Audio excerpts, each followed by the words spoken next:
Good morning students. आज हम लोग डार्विन का सिद्धांत अर्थात डार्विन का विकासवाद सिद्धांत के बारे में पढ़ने जा रहे हैं। चार्ल्स डार्विन का जन्म 1809 में इंग्लैंड में हुआ था। ये महान प्रकृतिवेत्ता थे। इन्होंने अपने अध्ययनों एवं निरीक्षणों के आधार पर प्रकृति वर्ण की संकल्पना प्रस्तुत की। डार्विन अपने विचारों में माल्थस का जनसंख्या संबंधी सिद्धांत तथा चार्ल्स लायल के भूविज्ञान संबंधी सिद्धांतों से काफ़ी प्रभावित थे। इसके अतिरिक्त अपने विगेल अर्थात समुद्री यात्रा के दौरान किए गए निरीक्षणों एवं अध्ययन के आधार पर विकसित संकल्पनाओं को लंदन के लिनेन सोसाइटी के समक्ष 1 जुलाई 1858 की बैठक में प्रस्तुत किया। संयोगवश इसी बैठक में अल्फ्रेड रसेल वेसल ने भी अपने शोध पत्र प्रस्तुत किया। संयोगवश दोनों का विचार एक ही था। यह विचार था कि पृथ्वी पर निरंतर पाई जाने वाली विविधता एवं विशिष्ट जीवों के प्रकारों की व्याख्या करते हैं।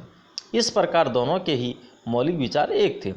डार्विन ने अपने उद्विकास मत की व्याख्या अपनी पुस्तक ओरिजिन ऑफ स्पीसीज नामक पुस्तक 1859 में प्रकाशित किया। इस पुस्तक में डार्विन ने विस्तार पूर्वक उद्विकास के सिद्धांत को समझाने का प्रयास करते हुए उद्विकास को प्रकृति वर्ण द्वारा व्यक्त करने का प्रयास किया है। डार्विन के अनुसार प्रकृति ही जीव तथा वनस्पति का वर्णन करती है, अर्थात जो जीव जंतु प्रकृति के अनुकूल रहते हैं वो जीवित रहते हैं तथा जो प्रकृति के प्रतिकूल रहते हैं वे लुप्त हो जाते हैं, अर्थात प्रकृति एक प्रकार का छटनी करता है। डार्विन के इसी सिद्धांत को प्रकृति वर्ण सिद्धांत के नाम से जाना जाता है। यह सिद्धांत निम्न तथ्यों पर आधारित है। जीवों में संतान उत्पत्ति की प्रचुर क्षमता। डार्विन के अनुसार सभी प्राणियों में संतान उत्पत्ति की प्रचुर क्षमता होती है तथा उनके आंतरिक इच्छा होती है कि गुणोत्तर अनुपात में अपनी संतति को बढ़ाए, लेकिन इन पर प्रकृति नियंत्रण रखती है, जिसके परिणाम स्वरूप संख्या लगभग संतुलित रहती है। प्रकृति नियंत्रण के उपकरण हैं भोजन की कमी, सुरक्षित निवास स्थान, विभिन्न बीमारियां, प्रतिकूल जलवायु वातावरण आदि। उदाहरण स्वरूप एक जोड़ा हाथी का अगर सभी संतान जीवित रहे तो 750 वर्ष में 19 लाख हाथी हो सकते हैं। इसी प्रकार एक साधारण मक्खी 120 अंडे देती है, जो ग्रीष्म काल में केवल 6 बार अंडे देती है। अगर सभी अंडों से मक्खियाँ विकसित हो तो 6 पीढ़ियों के बाद एक मक्खी से उत्पन्न मक्खियाँ 80,000 क्यूबिक मीटर स्थान घेर लेगी। इसी प्रकार मछली या अन्य जीव जंतु के सभी संतान जीवित रहने पर निवास के लिए स्थान अपर्याप्त हो जाएगा, लेकिन प्रकृति इनकी संख्या पर नियंत्रण रखती है, अर्थात इस पर संतुलन रखती है। अस्तित्व के लिए संघर्ष। डार्विन के अनुसार जीवन के हर स्तर पर प्रत्येक जीव जंतु में जीवित रहने के लिए संघर्ष करना पड़ता है। दूसरे शब्दों में हम कह सकते हैं कि एक और प्राणियों के जनन क्षमता के कारण उनकी संख्या में तेजी से वृद्धि होती है और दूसरी ओर प्राकृतिक संसाधन उनके लिए अपर्याप्त होता है। इसी स्थिति में जीवित रहने के लिए आपस में भीषण संघर्ष होता है और यह संघर्ष 3 प्रकार का होता है: अंतरजातीय संघर्ष, अंतरजातीय संघर्ष और प्राकृतिक पर्यावरण तथा भौगोलिक स्थितियों के साथ संघर्ष। तो अंतरजातीय संघर्ष एक ही जाति के प्राणियों के बीच संघर्ष होता है।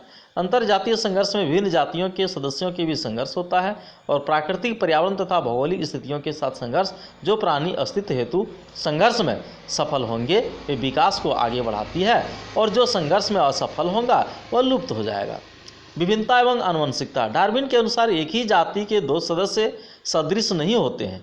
विभिन्नता के बिना परिवर्तन संभव नहीं है, अर्थात विभिन्नता के कारण ही नए गुण उत्पन्न होते हैं जिसका वंशानुगत होता है। दूसरे शब्दों में हम कह सकते हैं कि विभिन्नता नहीं होगी तो उसमें आनुवंशिकता नहीं होगी तथा उद्विकास प्रक्रिया में भाग नहीं लेती है।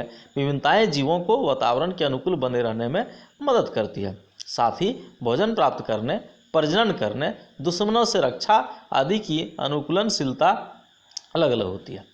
प्रकृति वर्ण। डार्विन के अनुसार अस्तित्व हेतु संघर्ष की प्रक्रिया में जो प्राणी सफल होते हैं तथा जो अपने को वातावरण के अनुकूल बना लेते हैं वैसे प्राणी को ही प्रकृति वर्ण करती है, और तथा वैसे प्राणी वातावरण के अनुकूल विभिन्नता नहीं ला सकते हैं, प्रकृति उसका वर्ण नहीं करता है।